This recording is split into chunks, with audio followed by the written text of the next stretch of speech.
Welcome to Spirits of Whiskey. We explore the wide world of whiskey through the many colorful personalities who make it, promote it, write it, and more. With each podcast, Kerry Moynahan, a certified Bourbon Steward and Bartender, and yours truly, Philip Dobard, Director of the Cocktail Collection, interview whiskey's most important names. From high-profile makers, blenders, and ambassadors, to out-of-the-way innovators and remote pioneers. Join us as we discover the people and elements that give the water of life its spirit. Today we talk with the fourth generation Van Winkle Triplets about how they're helping to maintain and expand on great-grand Pappy's whiskey tradition. But first, stay tuned for this week's Whiskey Chronicles. Have you heard about Anchor? It's the easiest way to make a podcast. Let me explain. It's free. There's creation tools that allow you to record and edit your podcast right from your phone or your computer. Anchor will distribute your podcast for you, so it can be heard on Spotify, Apple Podcast, and many more. You can make money from your podcast with no minimum listenership. It's everything you need to make a podcast in one place. Download the free Anchor app or go to anchor.fm to get started. Welcome back to Spirits of Whiskey and happy Whiskey Wednesday. It is June 3rd, and this is episode number 5. Coming up next is Whiskey Chronicles.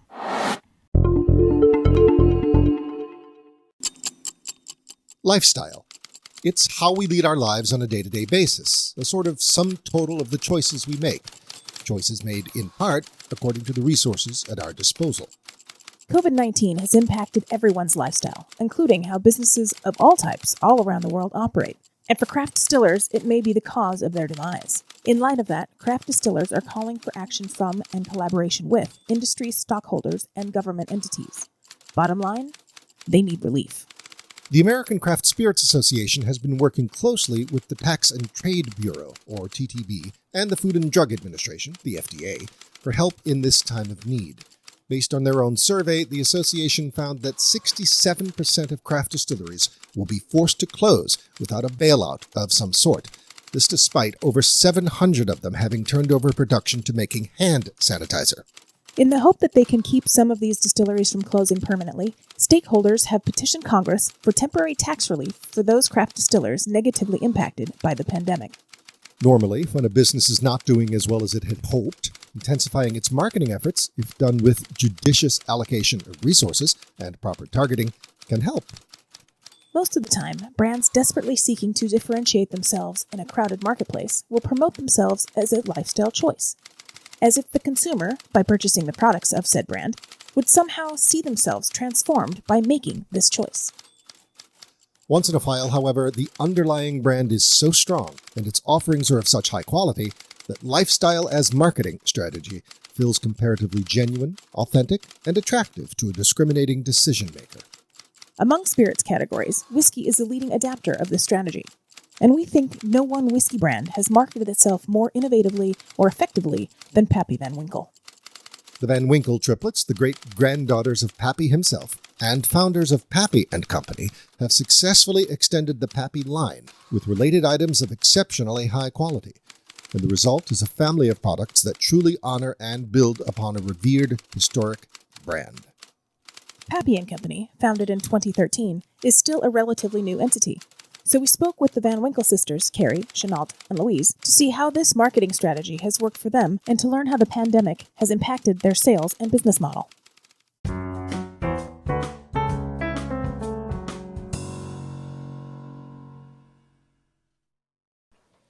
So today we have 3 guests, normally we have only one, who are distinguished both by their surname and by their work in the industry and beyond, because these 3 persons came together to build upon a well-established brand and in the process create a new, now well-established and growing brand amongst the 3 of them. We have with us today the Van Winkle sisters, Van Winkle Triplets, no less, Carrie Greener, Louise Breen, and Chenault James. Welcome, ladies. Thank you. Thank you for having us. Yes, we're so excited to have you guys today. So normally we start off with a question about what's your personal whiskey journey. However, I kind of feel like you ladies, your whiskey journey started long before you were even born, being that Julian P. Van Winkle was your great-grandfather, and then Julian P. Jr., and then Julian III. And I'm assuming Julian III is your father. Is that correct? Yeah, okay, that's great. correct. Yeah, your journey started not in utero, but pre-utero. I guess so. And then you guys only have one other brother named Preston? Yes. Awesome. Okay, great. He's older. He's 20 months older. Oh, wow. So my mom and dad had a 2-year-old and then triplet. Oh, those poor parents of yours. Yeah. Yes. So I have a twin sister, identical twin sister, and a younger brother, but he is almost 10 years younger. So at least my parents had a nice break before that happened. yeah, no kidding. Only child here. So Yeah, you're boring, Philip. That's boring. Yeah. And it has its challenges. Yeah. And I don't know about you ladies, but growing up, I always, when I'd meet people and they said, "Oh wow, you're a twin. What is it like being a twin?" And I'm like looking at them like, "What's it like to not be a twin?" Exactly. Yes. I always we say hate the that same question. thing. But yeah, and then the other question was, did you guys ever play tricks on people? And Oh yeah. Same exact thing. but then really, Are you identical? we Yes. are. It's a little crazy for people, but we didn't, growing up, everybody who was our friend and knew us apart and could tell us apart. So that whole concept of like, oh, did you ever trick people? It's like, it wasn't really part of our daily lives. Yeah. I think at one time in high school, so one of us, I don't even remember who, got to go like to 2 lunches or something, went to the same photography class or something like that. But that was about as We tried to not draw any more attention to the fact that we were 3 identical sisters. that's good. And so we just didn't like the attention from it. So it just wasn't in our makeup to want to go with it like Yeah, that. So it was up to most people's dismay. I mean, they wanted to hear us say, yeah, we do this They all always the time. We trick people all the time. And then we were total letdown. they always said And we that. say, no, we're not into Yeah, that. they always said that to us too. They're like, well, but you should. And I said, from my opinion, I'm like, I feel like I don't look anything like my sister. So I'm like, I don't know how you guys can not tell. But but the one time that I did have fun with it was, we sound the same on the phone, and as you ladies do. So my sister's boyfriend would call in high school, and I would just trick him for a few minutes. I'm like, okay, now you're starting to say stuff I don't want to hear. So, so that was it. But yeah, that's fun. So When you 4 kids were growing up, did you realize how big of a deal your family reputation and name was to the whiskey lovers of the world? And if you did, was it something that you cherished at an early age, or was it something that you grew into understanding as an adult? the latter. Well, yes, definitely the latter. We grew up not really thinking much about it, but at the same time, during the bulk of our childhood, the brand and the name was not near what it is today. Right. So as much as we had a long history and heritage in the whiskey business, it was not a thing like it is today. But we knew it was still something kind of neat, and our history was special. But it didn't occur to us till probably more recently, in the last decade almost. Wow. What a big deal it is. And to be honest, it's still not in the forefront of our brains. We still stop and think, wow, I guess this is a big deal. It still doesn't feel like that big of a deal, to be honest. Yeah. Well, that's good. So, Yeah, I mean, so I you've constantly led remind very me. normal lives, considering how famous your family actually is in some circles. So that's cool. Yeah, Yes. it's like the children of famous people. They're still just people. Exactly. Yeah. We're And still even hearing you surprised. say it like that makes us laugh because that's just so foreign. Like, what? Really? Well, I think people have this image of our dad, sitting on this big whiskey throne in some big fancy office or distillery. And it's like the absolute complete opposite of Oh, don't burst our bubble. that. So I it's know. always, See, all we do is let people down. We're he's thinking of a currently- whiskey orb and whiskey scepter. No. I mean, Okay. and you come over, so it's not what you would imagine by any means. We'll just give real them a regular. glimpse of Well, what. I definitely think too that it kind of like looking back for us, even seeing that whole era of Pappy, our great grandfather, and the Stitzelweller distillery, that was like Camelot, and it was all true and just so full of history and heritage and amazing things. And so then, our childhood actually was like the downturn of the family business, where the distillery had sold and my dad was working to build the family bourbon business back up. And so we were right there in the thick of that part, which was really fun because it was, on the weekends, my dad would work all the time, but he'd take us with him down to the bottling plant in Lawrenceburg, Kentucky, and we'd play in the creek and surf on the fun conveyor belt. It was just... we had the time of our lives. It was a dilapidated building. Yeah. I mean, if you could see that place, I mean, it was a rusty, metal-clad small plant. It was a rickety house rather than a rick house. Yes. Oh, yes. He had all the things to distill bourbon, but very old, very old. But that is where I would say, learned to appreciate bourbon on that level in regards to like climbing up the ladder and putting our heads into the big tank and loving that smell and taking a big whiff and thinking it was so weird that it would clear your nose out. And it was that unproofed whiskey. So all those things looking back were really special and really, obviously was the foundation for us appreciating that smell and just, the whiskey on either like fresh glass. That's where looking back, it all began. If I may, at what age did you start whiskey thieving, i.e. tasting? Well, it's funny you ask. Cough medicine in the middle of the night as a small baby. Yes, for real. It was just honey and bourbon. It was part of how our dad grew up, and obviously his dad grew up that for a cough. I think we also had Robitussin in the cabinet, but, all my dad knew, especially when he was on duty and was probably letting our mom get some sleep, he would sit us in the kitchen and stir up a little concoction of honey and lemon and whiskey and spoon feed us with a little teaspoon. And I guess, it definitely calmed us down and soothed our throat. And I remember it. And I haven't done that with my kids, and I don't know why, because I love it. And the next time they get sick, I know what's happening. Yeah. Does each of you have access to a lifetime supply of Pappy? No, we really don't. But people are surprised to hear that, but it's definitely not anything free flowing in any of our homes. Even my dad, he has little, random bottles of things that were, pulled off the line and tasted. But he has other brands on his bar that we drink, and we each get a couple bottles a year, maybe, that we purchase from the liquor store. Oh, wow. Believe it or not, he has a local distributor, send it over to our local liquor store called Party Mart, and we go buy it from there. We get 2 or 3 bottles a year, maybe 4 if we're lucky. Wow. And then a lot of times we just stash them away, or most of us at this point donate a bottle or 2 to our children's schools and any other special charity that we support. You donated to the school for cough suppression, right? In the nurse's office. Yeah. Yeah.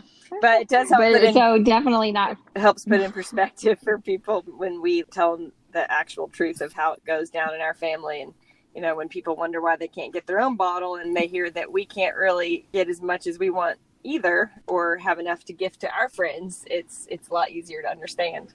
Yeah. Mainly because everything that we produce, because there's so little, goes out to distribution, and then what little is held back is used for philanthropy and a few events throughout the year. Yeah, well, a little bit of personal history here. About, I think, 4 years ago, the cocktail collection, produced Pappy Dinner. One of our hospitality partners had gotten an unexpected allocation of several bottles of each expression of each mark. And he said, Philip, we have a sophisticated clientele here, but they are not going to go through all these bottles because, they're not going to pay the price we have to charge to make it worth our while. How's about we do a dinner? So we did a multi-course pairing dinner with, I think, 5 expressions, and it sold out within 12 hours. And we negotiated with the owner of the restaurant to bump up the capacity a bit, and then those were gone. So wow. Yeah, it's a thing. That's fun. Mm-hmm. Yeah, it's fun to be able to just use it for special situations like that. Intimate settings, and then also it's just so cool what it does to raise money for important organizations to have Right. something that you can't get your hands on readily. It obviously can raise a lot of money. Yeah. Which one of you came up with the idea for Pappy and Company? And how easy or difficult was it to get your sisters on board? It was so easy. It was actually, we all remember the instant when the idea hit us. And we were in Michigan one Christmas, and our kids were all little bitty babies.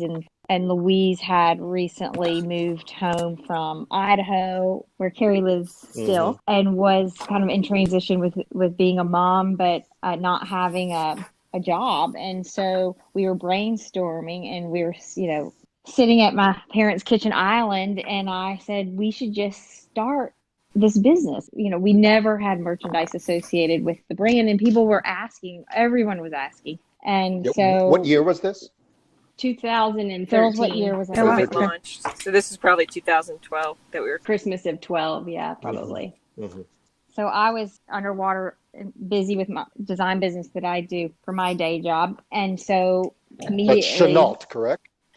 This is Chenault speaking. And so we just, everyone was on board right away, and the girls went home and got to work and did it. Started the business. Carrie and I were in agreement that we would kind of go full in on this, and Chenault would continue with her design company.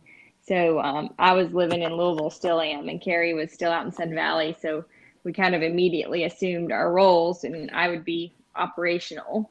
And she just kind of fell into the more creative front end side of things. And so we started the business out of my basement, and we operated that way for probably almost 2 years. Oh, wow. And then we moved into an actual warehouse, a little bit of a warehouse situation. And we've landed in what we call our final resting place in a great, we think, in a great historic building downtown. Wow. Yeah. And now we operate it from there, and it's a family building that my dad bought a few years ago, and we renovated, and so we're operating in Louisville, in New Lou, and our warehouse and offices are there, as well as a new retail store, which is currently closed, but it'll be fun to get that going again someday. Yeah.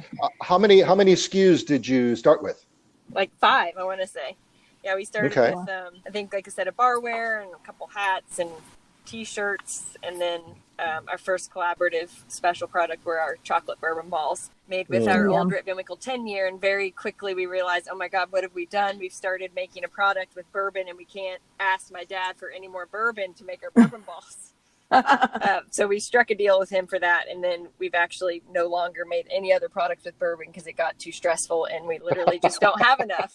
So now that's how it kind of got us into this whole barrel aging aspect. Grandfathered in. Yeah, the bourbon balls are grandfathered in.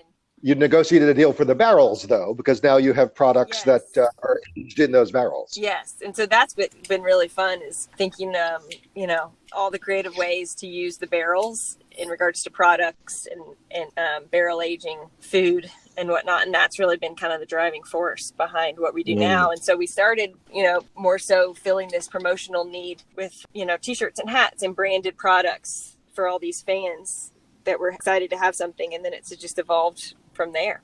And how many SKUs are there currently? Oh gosh, I don't even know. Over 100. Wow. Yeah, probably 150. And not but, all are ours. We definitely bring in products too that fit our brand and kind of help build out our brand. So they're not all made by us, but a lot are. Yeah, but they fit the lifestyle concept. Yeah. Mm-hmm. So who comes up with most of the ideas, or do all of you participate in the ideas? And are the aged products that you have, like the syrup and the hot sauce, are those aged in Kentucky? Yeah. And what is your best selling item, and what is your favorite item? Oh gosh, we could talk all day about those questions. Go ahead.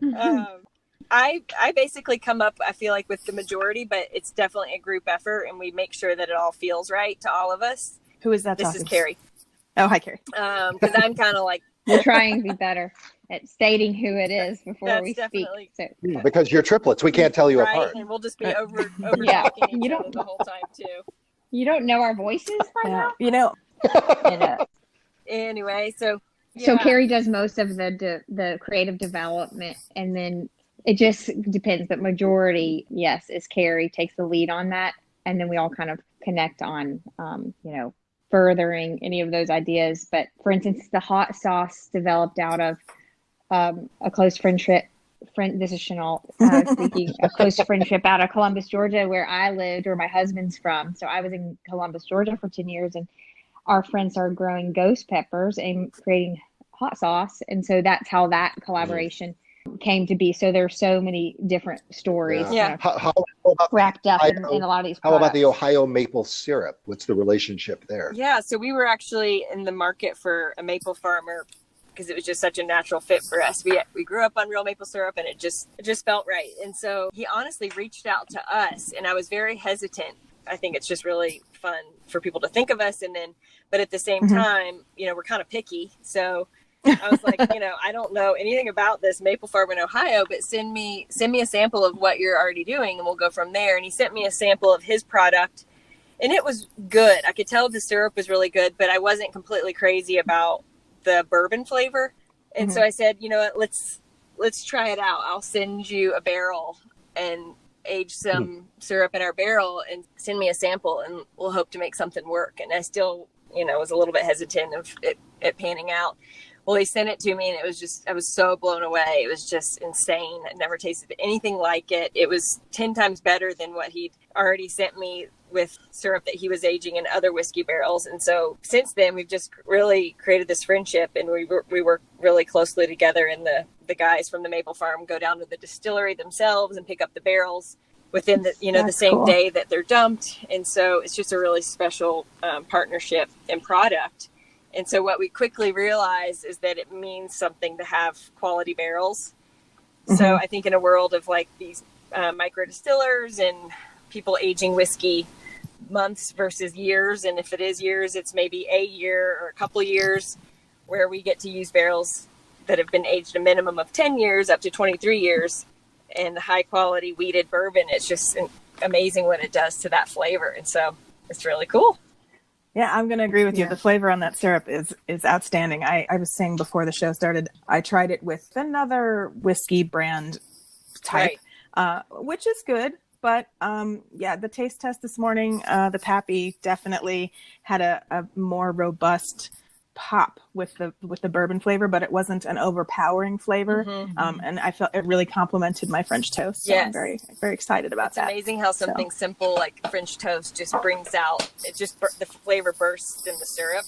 And what I love about ours too is that it's really heavy on the bourbon flavor, but it's not necessarily the alcohol that you're picking up. It's literally those caramels and vanillas that are so important to our bourbon, that it's just such an insane combination. Whereas I think, a lot of other people, this whole barrel aging thing in the world is really trendy right now. And I can appreciate some, but I think a lot it's just marketing, and they're either like dumping cheap bourbon into the whiskey, or I don't know, their method isn't completely legitimate.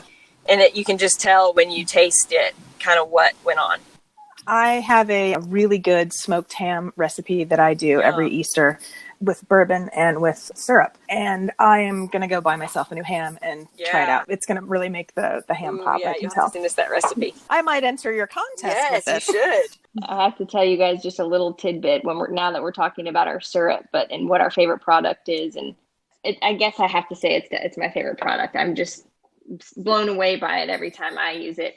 But I was thinking when you asked in the beginning, you like to hear everybody's history of your whiskey journey. Yeah. And my whiskey journey started with the syrup, because I never drank whiskey as an adult. I mean, only last time I really drank it was cough syrup when we were children. But when we launched this syrup, we started playing around with recipes and various ways to use the syrup. And of course, one was making cocktails, and we started making old fashions with it. And that is literally how I started drinking whiskey. I've never ever fixed a drink of bourbon before this whole syrup testing started. So it's kind of funny. And now, in the winter, I love a good old fashioned or a drink of whiskey on the rocks. Maple syrup was your gateway drug? Exactly. Okay. And then you want to know when I started drinking whiskey? was about a year ago when I got hooked on another product of ours. Before we like tequila, margaritas, wine. Yeah, we're gonna get to love, that. we love, we love The Van whiskey. Winkle girls just started We drinking love whiskey. whiskey. I love it. Yeah, I mean, see, told you we're going to continue to let everyone down So- over and over. We and did over. notice that all three of you in your bio said that you like margaritas, Yeah, and I said, yeah. "What is that?" Oh, that's a good whiskey cocktail. I know, but now we do have a second runner-up, and it is whiskey, and it's due to our products because before then I would, have a sip here. I've always enjoyed it. It's just never been something that I'm going to choose to have a full cocktail of. I'm going to go to tequila, and so when we got to did the fix bitter that. milk, We definitely got to fix that. I know. Well, it's pretty much now I can say I don't drink margaritas all through the winter now. I That's switch good. over That's good. to bourbon. So She uses añejo tequila in the winter. Yes. But another product of ours, the old fashioned mix made by a company called Bitter Milk out of Charleston. That's what got me hooked because it's an instant old fashioned that tastes crafted. And it's very dangerous because sometimes you might not drink a old fashioned because it's too labor intensive, but this is instant and it's so it's the Swiss Miss. So that's what It's got the me Swiss hooked. Miss of old fashioned. It's the is. Swiss Miss of old fashioned. Yes. Yeah, I saw that on 100%. the website last night actually, and I was like, "Oh, I think I'm gonna have to order that." Yeah, put that in the And syrup. what about you, Carrie? Were you a whiskey drinker? I think I've been a whiskey drinker for longer than they have, it sounds like. But I will say I definitely had an extra appreciation, like Louise, with the syrup. But, before, and I think they would agree that, if we're having like a chocolate for dessert or something like that, and we have a little taste of bourbon after dinner, that was when I would drink it more so than making a mixed drink. But I think also with our products, it's been fun to realize that, and maybe that's why we never drank more bourbon, is because we knew better than to drink it with Coke or ginger ale. Good. And so, like margaritas and vodka cocktails in the summer were just kind of our thing. And so in the winter, we just kind of drank more wine. We know you're triplets, but which one of you is the eldest? That's me, Carrie, by a couple minutes. Ah, yes. So you played right into this. So you did contribute to your sister's delinquency. Yes. I guess so. And then your younger sister's delinquency? Who is the youngest? Chenault. And I'm the how baby. many minutes apart are all you guys? Just 2 or 3. Really 2 or 3. My sister is older. I am the younger, and she is 2 minutes. Well, that's what I was going to ask you is, do you think that the typical birth order traits still apply? And I think they totally do. My sister is definitely the boss. She was always the boss. Well, in terms of product development, how closely do you work with the old Rip Van Winkle distillery or its operator, Buffalo Trace, and the parent company, the Sazerac company? Is there coordination of any sort? Well, we definitely kind of have that creative ability to do what we want, and we make sure we approve things by my dad. So because we have a licensing agreement with the distillery, and so they get a royalty of everything we sell with their trademarks. But other than that, it's really just kind of an organic, natural process that we just want to make sure that everyone's in agreement that it's an okay product. Because we still are a family-owned business and Buffalo Trace is our partner, we really just work with our dad. It just really stays within the family. Do you work at all with the Sazerac marketing staff on, say, strategic communications or rollouts? You'd think, but we don't. So with the COVID-19 virus, have you guys noticed any drop down or pickup in your sales?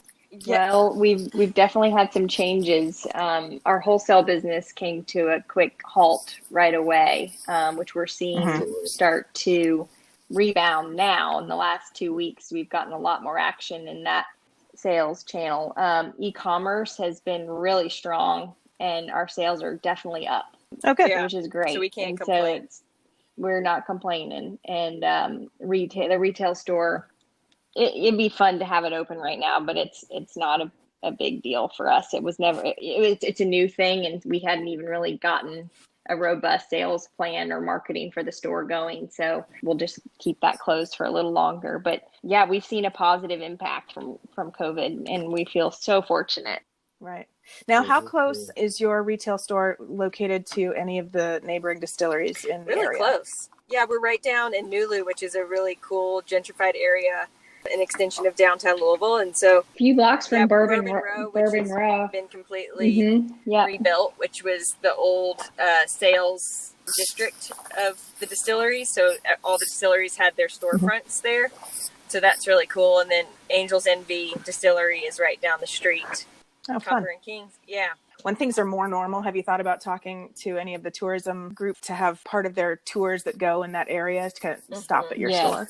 Good. We have. And we are looking forward to being able to take the time to even work on our retail concept and create the experience that we kind of have in our minds of, we haven't built a bar yet, but we need a bar, and we picture it the type of place where you can come and just be a part of the community down there and just give people an opportunity to understand our family story and maybe have a drink, even if it's like an iced lemonade like our great grandmother would make or whatever it may be. But we're excited to make it a place that people would want to stop along the way on their tours. Well, I can't wait to get out there when Right? everything is I know. kind of back to normal. So, So, ladies, cocktails.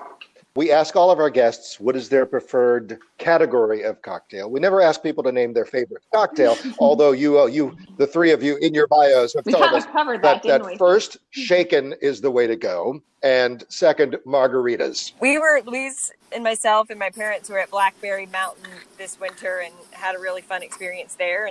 And they kind of helped open my eyes to this whole aspect of egg white cocktails, which I always thought was very intimidating. And so So you haven't soured on those yet. No. Yeah,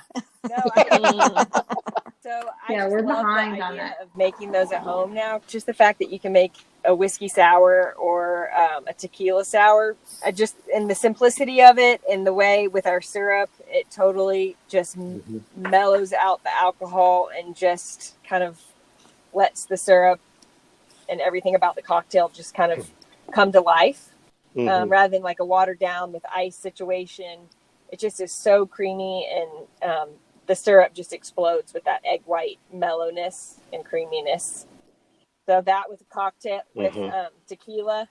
Yeah, I need to try that. Our syrup and egg white shaken it and then strained in a little glass. It's like the best thing ever. Same basically recipe with bourbon. So good.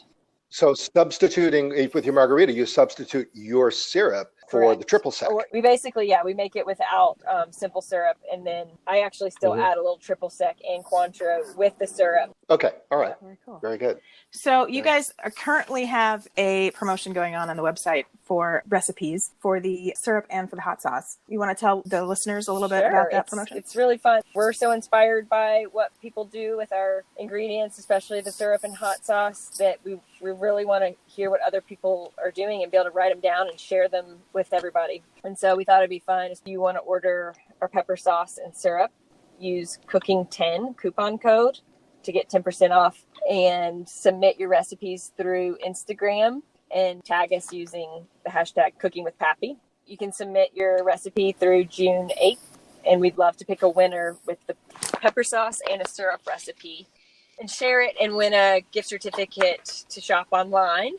So we just thought it'd be something fun to do right now and get people to learn more about our products and share awesome recipes. Well, that sounds delicious and fun, and I'm glad that we were able to talk to you before the promotion is over, because I am going to submit my ham.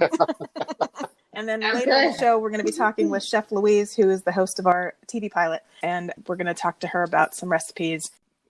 Well, ladies, we really appreciated having you on the show today. It was great getting to know you. I always love meeting multiples because, it's fun. Yes. And an instant connection. Well, thank you all so much for having us. Thank you. Thank you fun. so very much. Yes, this has been incredibly fun.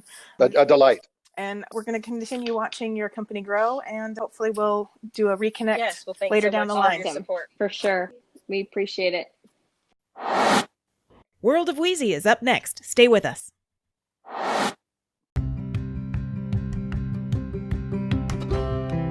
Good morning, Louise. Thanks for coming and joining us. We just spoke with the Pappy Winkle Triplets, and we discussed all their fun, exciting things on their website, and more specifically their barrel-aged maple syrup and their barrel-aged hot sauce. Now that you've had a chance to taste those, what do you think we should use them with? They're doing their recipe contest. I was super excited to taste the bourbon barrel-aged pure maple syrup as well as the aged pepper sauce. That's complete with ghost peppers and red bell peppers from Pappy Company. Originally, I was thinking I was going to do something with each of them separately, but then because I was tasting them side by side, I had this brilliant, shall I say, idea to put the two of them together. So what I'm going to do is I am actually going to make a little bit of a sauce for some wood smoked chicken wings. Ooh, that sounds good. Yeah, I was thinking that it could either be done in a wood oven or just open wood pits. I'm actually going camping, so this is something I've been thinking about right now, cooking over the campfire. And of course I would use California oak, considering that the syrup's aged in oak. That all seems to make sense to me. And then I'm going to mix a little bit of the syrup, a little bit of the hot sauce, and some butter and make a little sauce to drape over some wings. Oh, that sounds amazing. Yeah. I'll probably I think I'm going to serve it with some crudité and a little bit of a homemade buttermilk blue cheese, the way you would do like a hot wing. So I think the funk of the cheese, the sweetness of the maple, the heat from the hot sauce. Sounds like a winning combo to me. So do you think you might take that out when you go camping too this week? I think I very well might do that and make all of my camping neighbors quite jealous. Awesome. That sounds delicious. Well, I hope you have a great trip, and we'd love to hear if you guys ended up making that recipe over the open fire when you get back. So until next week, have a great trip, and we'll talk to you next time with our next guest. That sounds great. Thanks so much.